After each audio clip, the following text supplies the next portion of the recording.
sini kami ingin bikin video audit. Jadi tunggu cek itu teman-teman. Tonton YouTube kami berdua teman-teman. Tonton kami orang tampan-tampan di sini teman-teman.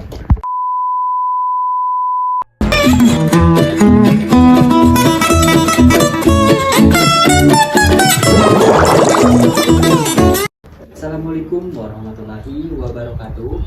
Halo teman-teman, perkenalkan nama aku Doni. Jadi kali ini atau pada kesempatan kali ini aku bersama Mas Hakim ingin ngobrol santai membahas tentang apa itu efektivitas Dewan Pengawas Syariah pada perbankan syariah atau yang biasa kita sebut dengan DPS. Nah, jadi menurut Mas Hakim sendiri DPS itu apa ya, Mas? Jadi gini Mas, Dewan Pengawas Syariah yaitu semacam pengawas di bank syariah Mas.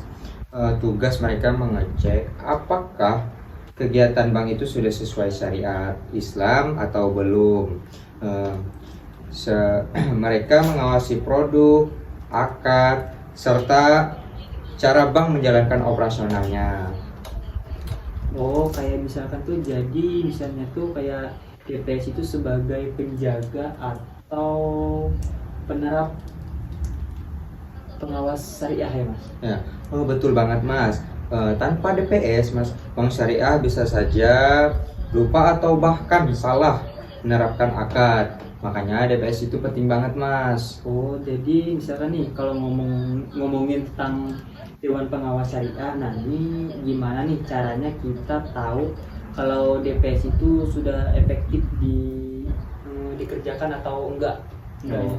Baik Mas, efektif DPS itu terlihat dari gimana cara mereka bekerja. Misalnya mereka aktif memberi saran dan arahan, mengecek setiap produk sebelum diluncurkan, rutin melakukan audit syariah Mas. Kalau ada pelanggaran mereka langsung tindak lanjut dan kasih solusi.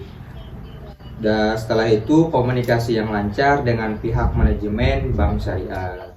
Oh, jadi DPS itu bukan hanya tentang persetujuan atau semacamnya ya Mas?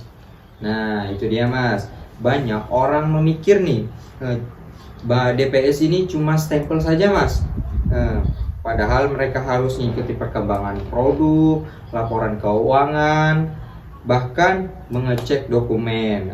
Perannya penting banget deh DPS ini Mas. Oh, jadi nih misalkan nih ya contohnya nih Mas, misalkan bank syariah sendiri itu mau bikin produk murabahah untuk usaha atau pembiayaan UMKM.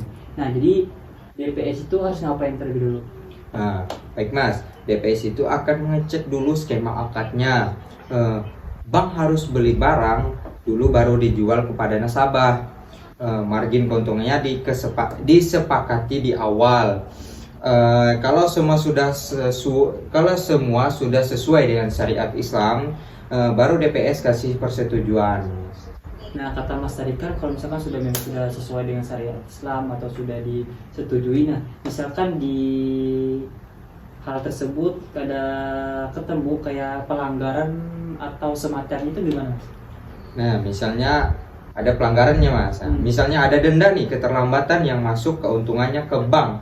Nah, itu tidak boleh Mas. DPS nanti bilang ini harus diarahkan jadi dana sosial, bukan pendapatan bank. Jadi masalahnya diperbaiki, tidak dibiarkan Mas.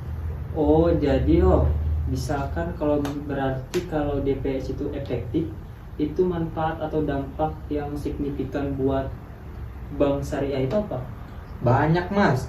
Seperti kepercayaan masyarakat naik, operasional bersih daripada riba, reputasi bank baik, dan yang terpenting bank tetap sesuai syariah. Nah, ibarat pagar rumah nih Mas, DPS itu sebagai penjaga agar kita tetap aman. Oh, nah jadi jelas nih teman-teman. Jadi kalau DPS itu bukan cuman ada atau cuma semacam organisasi. Jadi DPS itu juga harus bekerja secara efektif dan juga harus berperan atau terasa untuk masyarakat atau sebagai untuk nasabah perbankan syariah itu sendiri. Nah, betul banget nih Mas. Efektivitas kami adalah kunci keberlanjutan daripada bank syariah Mas.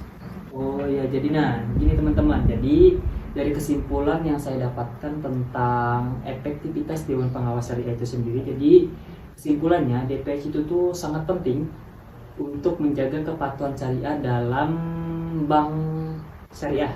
Jadi efektif itu bila efektif, aktif nih mengawasi perbankan syariah, membawa fatwa, audit dan menyelesaikan masalah. Itu ya Mas. Betul banget Mas. Oke, nah mungkin itu teman-teman sedikit ngobrol santai dari kami.